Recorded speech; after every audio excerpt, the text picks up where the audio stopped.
the rededication of the Benton County 1889 Courthouse. The first dedication event for this courthouse took place December 31st, 1888, New Year's Eve. The Oddfellows Lodge held a dance in the new courthouse.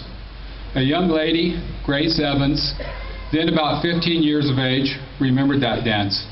Miss Evans wrote in her memoirs, "A new courthouse was built in Los Animas and a big dedication party was given. But I was only interested in the dances. I think we danced in every room.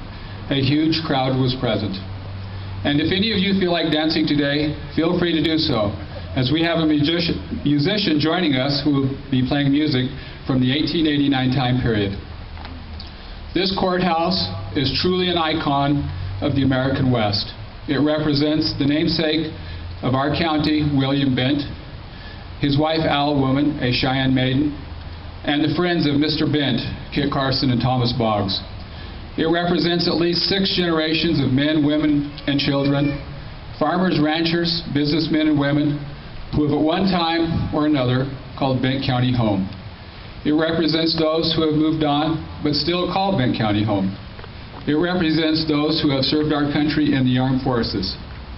It represents the 40-some young Bent County boys who died defending our country in World War II, the greatest generation. It represents you who are here today. This is your courthouse, and this is the next generation's courthouse, and the next. This courthouse was built in the 1880s by true craftsmen, and it was restored and renovated today by true craftsmen. We had an electrician who worked for months to untangle and replace 105 years worth of electrical wiring, and it works perfectly. The masons took sand and turned it to beautiful stonework, while a painter with but one hand produced nothing but perfect work. The original cost to build and furnish the courthouse was $58,429. This renovation was completed for approximately $3.7 million.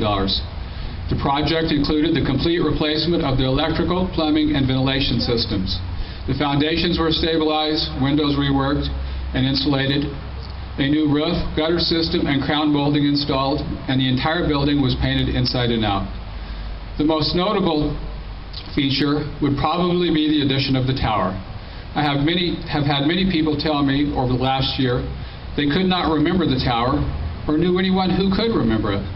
That is good, as the tower was an original component of the building when it was first built, but blew off in a windstorm shortly after the original construction was completed.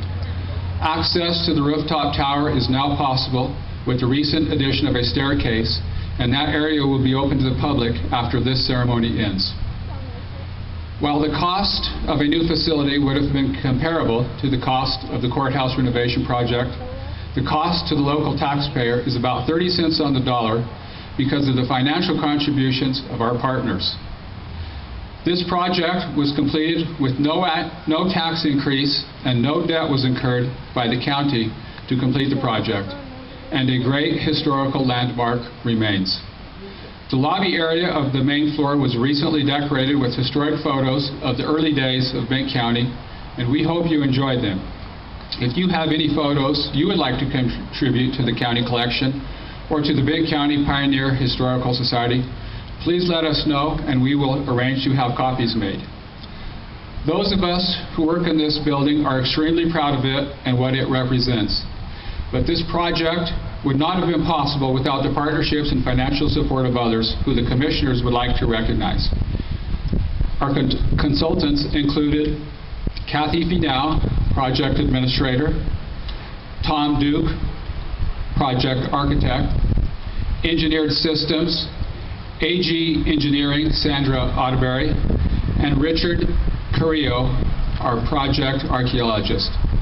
The general contractor for the building renovation was H.E. Whitlock out of Pueblo, owned by Mickey and Justin Bonham, and the project superintendent was Jamie Woodrum. The general contractor for the parking lot, sidewalk, and outdoor lighting project was Bassett Construction, also of Pueblo, owned by Walt Bassett Jr., and the project superintendent was Joe Sheffrell. This project, though, would not have moved forward without the very generous financial support of the following organizations and governmental entities: The Colorado State Historic Fund contributed $1.1 million. Colorado Department of Local Affairs, $1.2 million. Colorado Department of Transportation, $220,000. United States Department of Agriculture, Rural Development, $25,000. And the American Reinvestment and Recovery Act, $120,000. Please give these individuals and entities a hand to show our appreciation, and thanks for their assistance and generosity.